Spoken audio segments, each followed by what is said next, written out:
All right, folks, in this second part of this lecture, we're going to now discuss things that affect a change in supply. And a change in supply means that these are things that are going to affect the seller's willingness and ability to produce the thing and sell it to the buyers. Okay? In most cases, sellers are very willing and able to sell. They will, whatever they can make for you, they will make it for you, and they will sell it to you because they want to make money. And the more money that they can make, they will do almost whatever it takes to be able to make that money. But the problem is that sellers have limitations on their ability to produce and sell. And they also have things that affect their willingness to produce and sell. For example, a seller, a car manufacturer, would love to build you a nice car with a nice paint job and the latest gadgets and technology with really nice rims, a nice sleek look and a beautiful color with stripes on it, and a nice stereo with really good sound and comfortable seats and heated seats and air conditioning. Man, they really want to make this for you, right? But if you come to them and say, well, I really want that thing that you're making, and I will give you a whole $5,000 for a brand new one of those, they're going to look at you and they're going to say, look, I really want to make this thing for you and I really want to sell it to you, but I cannot sell it to you for $5,000. It cost me more than $5,000 in materials just to make the thing. I have to at least recover my costs before I can sell it to you. On top of that, let's say it cost them exactly $5,000 to make that car. Where is their incentive to make the car if you're only going to compensate them for what they spent?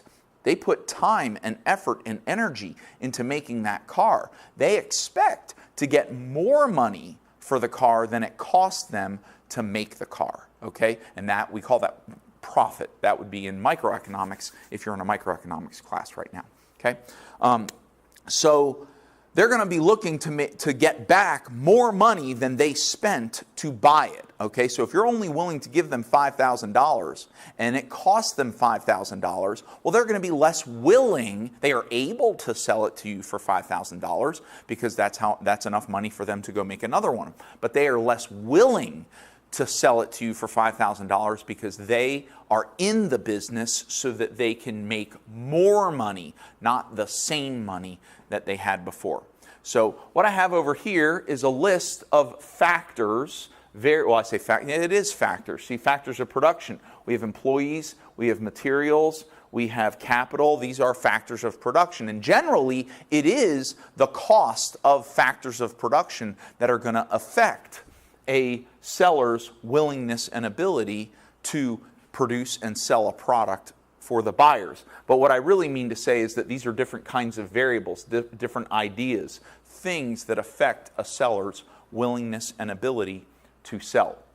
And here's what I want to tell you, is that all of these things mainly filter through production costs. They filter through production costs. So really, it doesn't matter what the factors are. I'm going to go over some of these most popular factors, but anytime you're trying to decide whether supply is going to increase or decrease, whether supply is going to increase or decrease is going to be dependent on production costs. And so you can just ask yourself, well, did this thing that's about to happen cause the cost of production to go up or the cost of production to go down?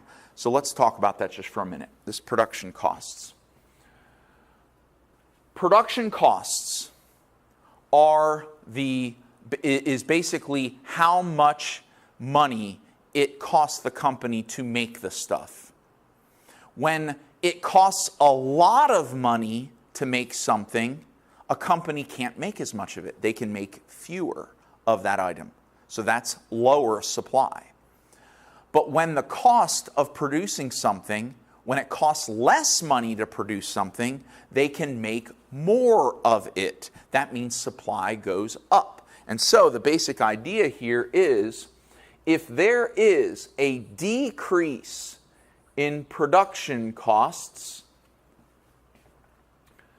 that generally leads to an increase in supply. So whatever the thing is, if the money that businesses have to pay to make stuff, if that amount of money goes down, then they're going to make more of that stuff. They're going to say, hey, this is great. It's really cheap to make this stuff. Let's make lots of it and get out there and sell it to people, right? And when supply increases, well, what's that going to result in? Increase in supply. Let's go ahead and draw a market graph here. So I draw a supply curve and a demand curve, and supply increases. That means a rightward shift of the supply curve. It's going to go over to the right here. So we're going to call that S prime. This is our new one. Look what happened here. The price went down and the quantity increased. See, look, we got a decrease in equilibrium price and an increase in equilibrium quantity. So anytime production costs go down, supply will increase, and then the equilibrium price will go down and the equilibrium quantity will go up. This is good. So we want production costs to go down. I want production costs to go down. One of the reasons that I want production costs to go down is out there in the economy, way out there, I guess it's not in here, it must be out there. Way out there in the economy, when it costs less for businesses to make stuff, they will make more of it and more of it and more of it until there's piles and piles of stuff. And when there's piles and piles of stuff, we are more likely to be able to go buy that stuff and enjoy it and have satisfaction and happiness and utility. Our utility will then go up because we're consuming more and our overall life is perceived to be better. Okay, well, better. I don't know how you're going to interpret that word. Okay, so decrease in production costs leads to an increase in supply. Increase in supply leads to a rightward shift of the supply curve. Rightward shift of the supply curve leads to a decrease in equilibrium price and an increase in equilibrium quantity. All right, now let's talk about what happens when production costs go up. When production costs go up, when it costs more money for a company to make stuff, they can't make as much of it. They can make less of it because each one unit that they're trying to produce costs more and more and more to produce. And therefore, when it costs more money to make stuff, supply of that product will decrease. There will be a smaller supply of that thing. There's less of it. And when there's less of it, decrease in supply, the supply curve will shift to the left. See what that looks like. We've got a supply curve, we've got a demand curve. Supply decreases, that's a leftward shift, so that means S prime is over here to the left, right? And look what happened here. This is the equilibrium, the previous equilibrium, market equilibrium point, and the price went up and the quantity decreased. See, look, we'll have an increase in equilibrium price and a decrease in equilibrium quantity.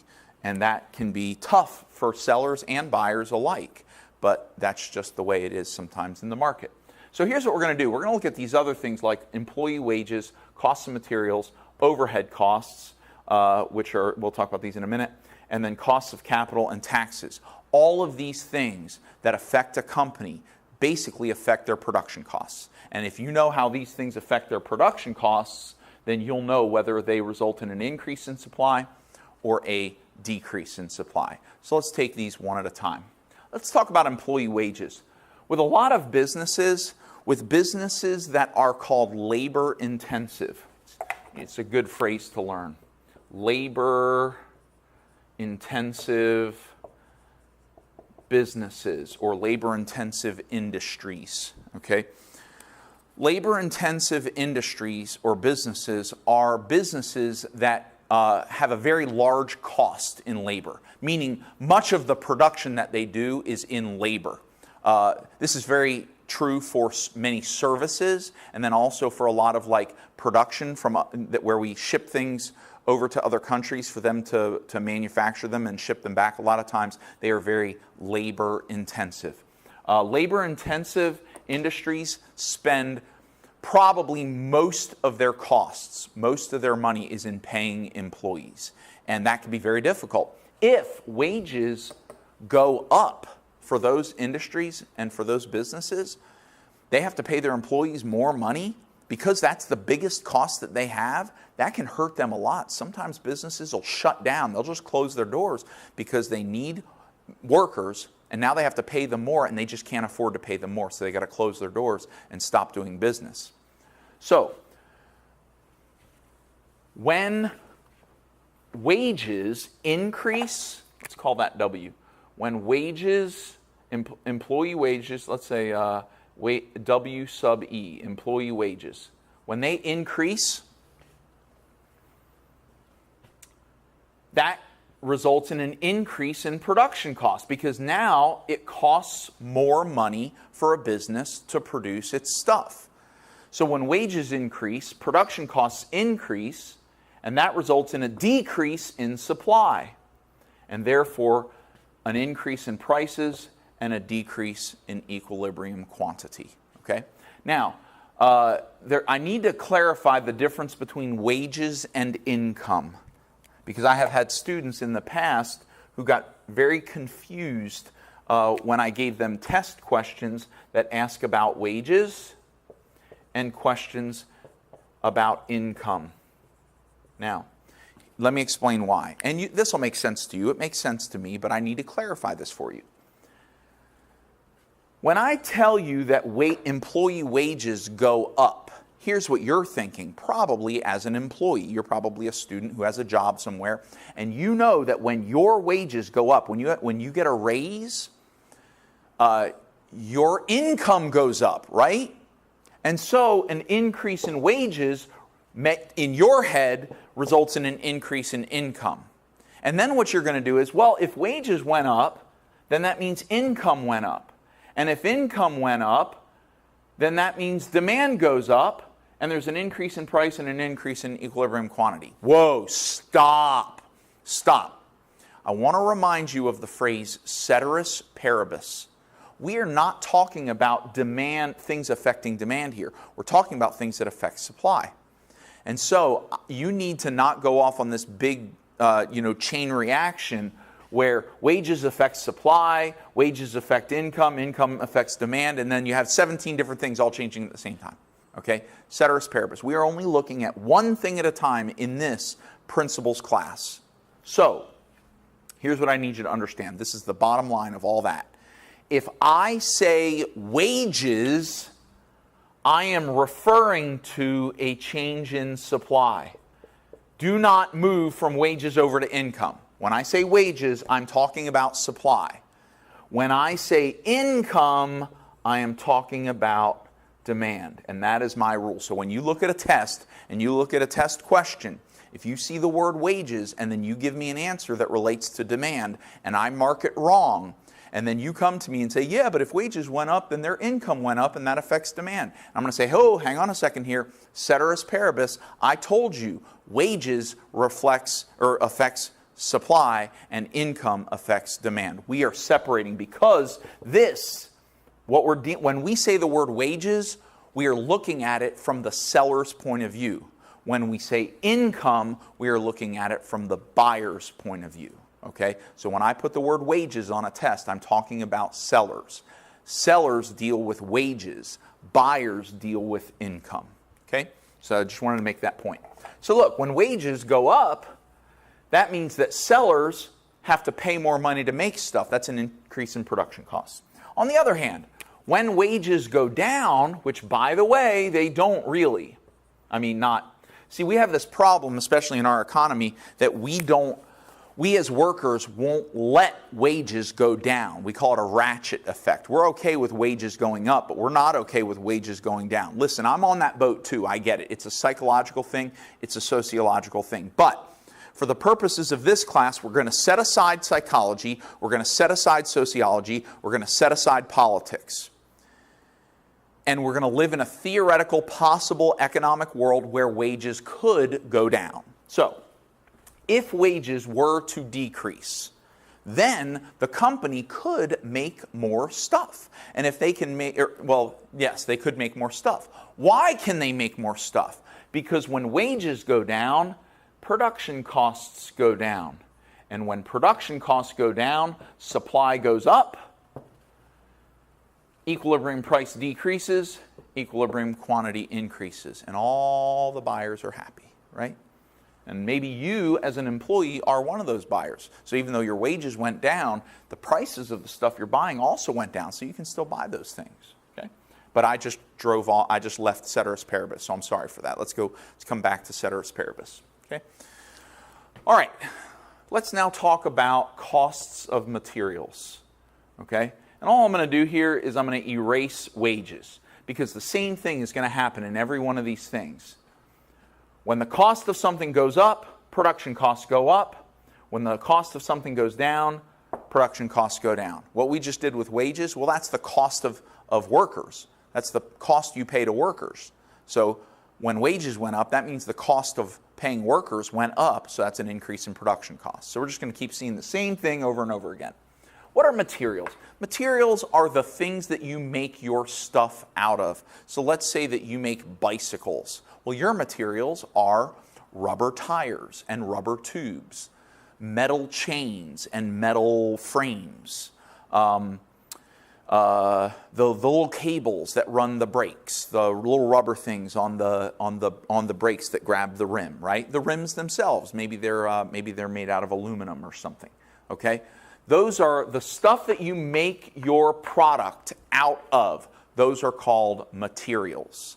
And so when the company that sells you your materials raises the price of their materials, your cost to buy those materials goes up. You now have to pay out more money to get all those materials. And when you pay out more money, that's an increase in cost for your materials. Well, an increase in materials cost, no, I can't say MC. MC is marginal cost. Hang on. Here we go. Let's just say an increase in the cost, and I'll put an MAT down here. When there's an increase in the cost of materials, that's going to lead to an increase in production costs, and an increase in production costs will lead to a decrease in supply, which will lead to an increase in your price that you're selling for, and a decrease in the quantity that you sell. So when they increase the price of their materials, they're selling their tires for more money. You have to pay more money for the tires, so now you have to raise the price of your product that you're selling, and because you raise the price, because of the law of demand, people are going to demand fewer of those bicycles, okay? All right, now what if the cost of materials, and this happens sometimes, what if the cost of materials decreases for some reason? In that market, in the materials market, in the factor market over there, the price went down on a material that you buy. You know, inner tubes, the price went down. So now you can buy more of them. Your production costs have gone down. And therefore, because your production costs have gone down, that's going to lead to an increase in supply. And an increase in supply is going to lead to a right shift of the a right shift of the supply curve, a decrease in the equilibrium price, and an increase in the equilibrium quantity. Okay, that's materials. That's the cost of materials. So when you pay more for the materials that you make your stuff out of, your production costs went up. When you pay less for the materials that you make your stuff out of, your production costs go down. All right, what about overhead costs? Most / all businesses, let's say for the sake of argument, all businesses have costs that don't directly go into the production of the thing that they sell. They have to pay, maybe they have to pay rent, real estate. They got to pay rent on a warehouse where they produce their stuff. Even though the warehouse, that's where the stuff is being made, the warehouse itself, your stuff is not made out of the warehouse, okay? It is made inside of the warehouse. And so the warehouse itself is just an extra cost. You couldn't do business if you didn't rent the warehouse. We call that an overhead cost. Administrative, you may have to hire somebody to answer the phone because you want to go do more important things like sell bicycles or get new accounts or hire new employees. So you hire a receptionist maybe to answer the phone when somebody calls. You're not, they're not going to make the same money you make because you're maybe the owner of the business, right? But you got to pay them, and they're not making bicycles for you or whatever else you're producing. They're not making your stuff. All they're doing is answering the phone, putting things in, taking notes and keeping files. That's an administrative overhead cost because they're not actually helping you make the stuff that you're making.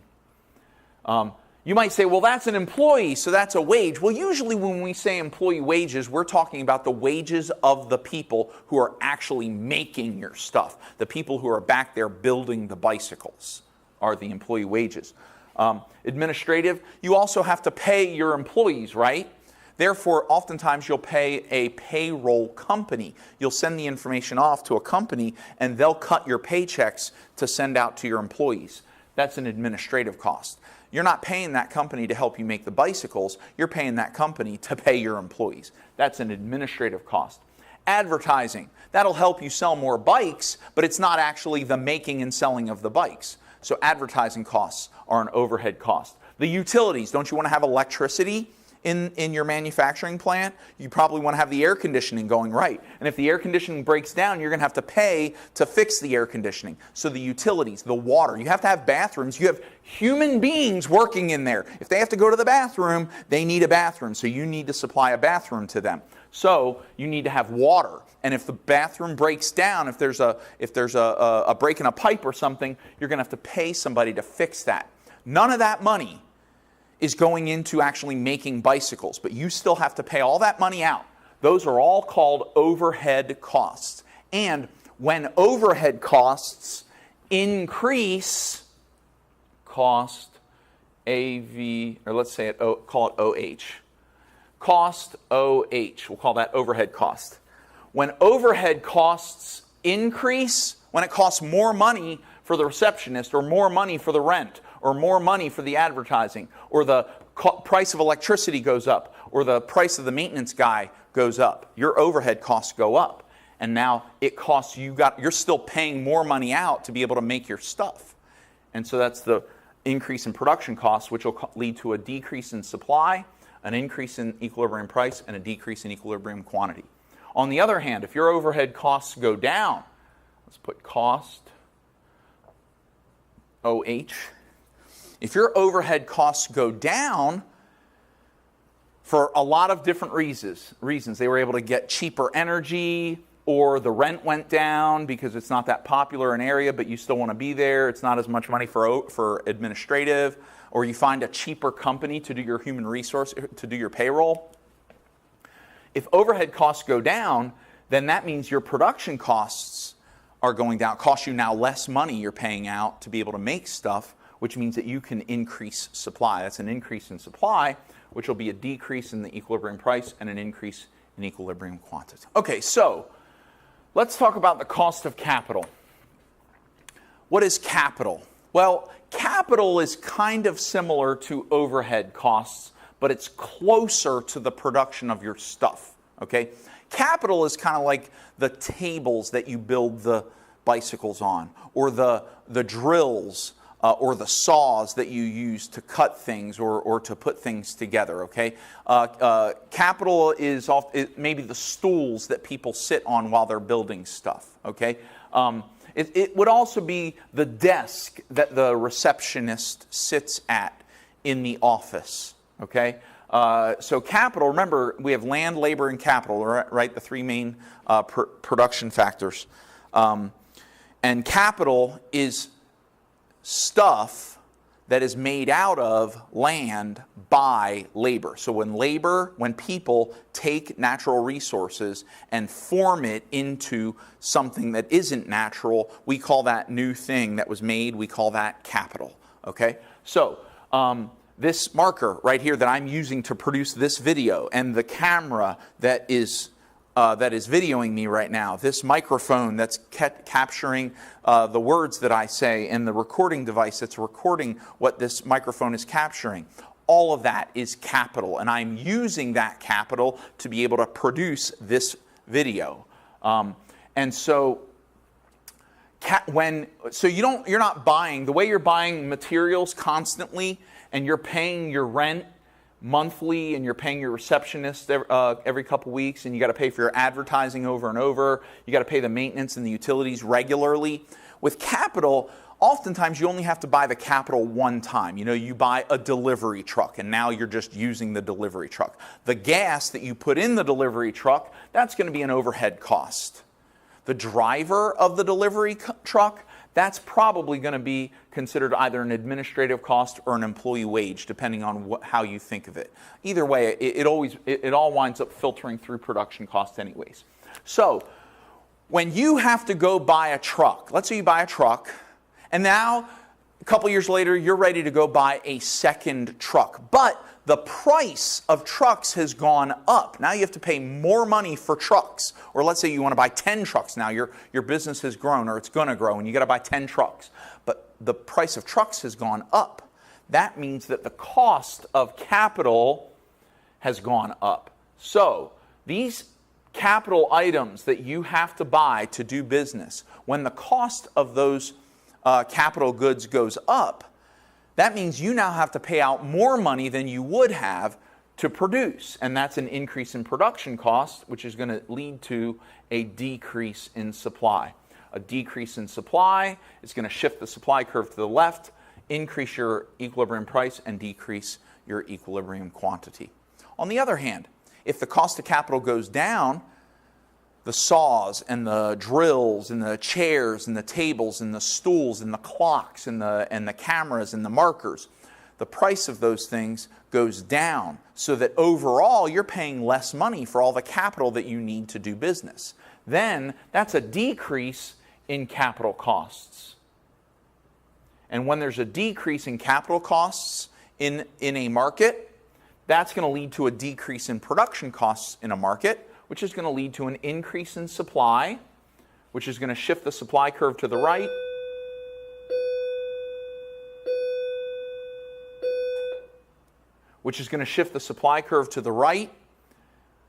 and lead to a decrease in equilibrium price and an increase in equilibrium quantity. Okay? Last thing, let's talk about taxes. What happens when taxes increase or decrease? Well, it can be complicated. Sometimes the seller can just pass the tax on to the buyer. But that's a more complicated subject, which we would discuss later in microeconomics, a subject called elasticity of supply. So what we're going to do is we're going to go ceteris paribus, and we're just going to talk about the basics. Let's just say, for the sake of argument, that the taxes that a business pays are just a cost for the business. And so taxes are going to be considered a production cost. If the government charges a higher tax, let's just say that the business is going to take on that whole cost itself. It's almost like an overhead cost, okay? And so an increase in taxes is going to lead to, that's basically an increase in production costs. Your costs, your ability to make stuff is decreasing because you have less money to make it. You would have made 500 of something, but because you had to pay out some taxes, you can only make 450 of them, okay? And that's going to lead to a decrease in supply. So when taxes go up, supply goes down, and that leads to an increase in equilibrium price and a decrease in equilibrium quantity. Okay, we're going to increase the price. The price goes up because we can't make as many of them. Okay, or the price goes up so we can't make as many of them. Also because we don't have enough, we don't have as much money to make as many of them. On the other hand, if taxes go down, the government is charging fewer taxes on the business can now focus most of its money on producing stuff. And that's a decrease in production costs, which is going to lead to an increase in supply, which is going to shift the supply curve to the right, result in a decrease in equilibrium price and an increase in equilibrium quantity. Okay? Well, that's the rest of the lesson on market dynamics. you need to understand all of this. You should practice this. You should get out a piece of paper and draw lots of market curves and shift the supply curve and the demand curve left and right. See if you can, when you do that, without having to memorize this chart, just do it on the paper and you can see what happens. And then you can think to yourself, hey, what happens if, what's something that can happen to a business? Okay, or there's something I didn't include in here that's kind of popular, but don't worry about it. I'm not going to put it on the test. Is they call them supply shocks, okay? Like, let's say that there's a hurricane, and so the business is not able to have access to as many materials because the roads are messed up. You know, this has happened in a lot of Caribbean islands. They have less access to their materials because boats can't come in because the docks are broken and boats can't harbor and unload their stuff, okay? Well, basically, what that means is that's the equivalent of an increase in the cost of materials because you can't get the materials. An increase in the cost of materials is an increase in the production cost, which results in a decrease in supply. Now that company can't make as much stuff because it doesn't have access to the stuff it would normally have access to. That means in that area, after that earthquake or after that hurricane, the prices of the goods are going to go up and the quantity available to purchase is going to go down. This is pretty much what happens with plywood in South Florida whenever there's going to be a hurricane. Well, actually that's probably more of a demand issue, but it can also affect, actually I would say that it probably affects after the hurricane. That's it, after the hurricane, when they're trying to get supplies like electricity. They got to fix the electricity. That's more of a supply thing. So, but it's really interesting. We keep saying ceteris paribus, meaning we're only looking at one thing at a time, but when you start thinking about these things, when you loosen the requirement of ceteris paribus, when you loosen the restriction of ceteris paribus, you can really start understanding that when one thing happens, it actually affects 5 or 6 things simultaneously, and then you've got the demand curve and the supply curve sort of moving back and forth and then eventually settling somewhere, and then you can see what happens to equilibrium price and equilibrium quantity. That is an advanced economic topic. You would get something like that if you were to go and get a degree in economics and take intermediate macroeconomics, intermediate microeconomics, and then eventually maybe get a master's or PhD in economics. So, but that's beyond the scope of this course. So for here, if you just practice with this stuff and learn this stuff, you should have a pretty good foundation and understanding for where we're going in this economics class. All right, Mr. Ryan, hope you learned something from this lecture, and have a great day.